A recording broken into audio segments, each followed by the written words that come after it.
In Genesis 12:1, the Lord told Abraham, "Get thee out of thy country unto a land that I will show thee."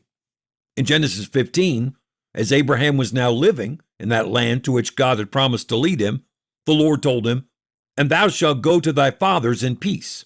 Thou shalt be buried in a good old age. But in the fourth generation they shall come hither again, and unto thy seed have I given this land." In Genesis 26, God promised that land to Abraham's son Isaac. "Unto thee and unto thy seed I will give all these countries, and I will perform the oath which I swear unto Abraham thy father." In Genesis 28, the Lord promised that land to Isaac's son Jacob. "I am the Lord God of Abraham thy father, and the God of Isaac. The land whereon thou liest, to thee will I give it, and to thy seed." In Jacob's old age, God used a famine to move Jacob's family from that land down to Egypt, where they would grow from a large family to a small nation.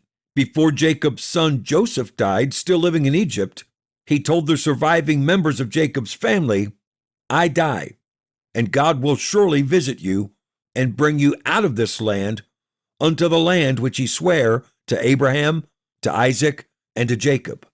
Over 80 years later, when God called Moses at the burning bush, he told him, "I have surely seen the affliction of my people which are in Egypt, and have heard their cry by reason of their taskmasters.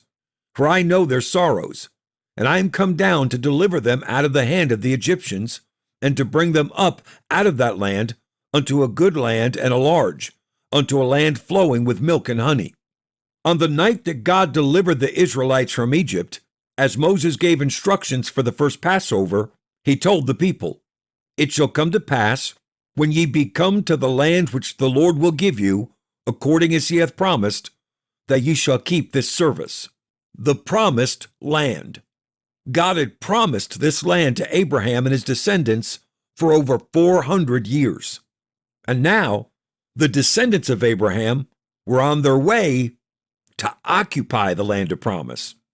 They passed through the Red Sea and watched the Egyptian army be swallowed up in the collapsing waters behind them. They learned to let God provide for them as they traveled through the wilderness with manna, fresh water, and quail. They camped at Mount Sinai, waited for Moses as he met with God, watched many of their fellow Israelites worship a golden calf, and then watched those same people be executed for their wicked rebellion against the God who had delivered them from Egypt. They spent 18 months, a year and a half, traveling from Egypt to the doorstep of the Promised Land, KADESH-BARNEA.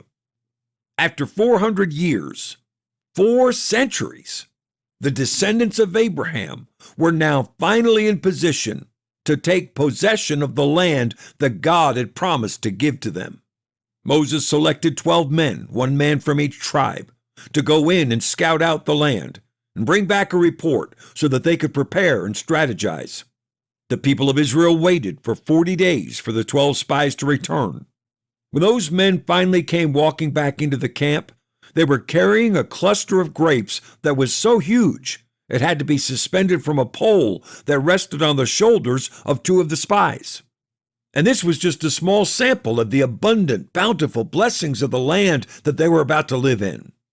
After spending their entire lives in slavery, these people were about to be home at last. They couldn't have been more overjoyed about the new lives that lay just ahead of them. The crowds hushed as the 12 spies stood before them to give their report. "We came unto the land whither thou sentest us, and surely it floweth with milk and honey, and this is the fruit of it. Nevertheless, the people be strong that dwell in the land, and the cities are walled and very great." The people began to murmur. So Caleb, one of the spies, stepped up and said, "Let us go up at once and possess it, for we are well able to overcome it." But 10 of those spies insisted, "We be not able to go up against the people, for they are stronger than we." The whole crowd broke out in crying and weeping, complaining against Moses. "We should have died in the wilderness. Let's go back to Egypt." 2 of the spies, Joshua and Caleb, ripped their clothes in despair, shouting, "If the Lord delight in us, then he will bring us into this land. Rebel ye not against the Lord. The Lord is with us."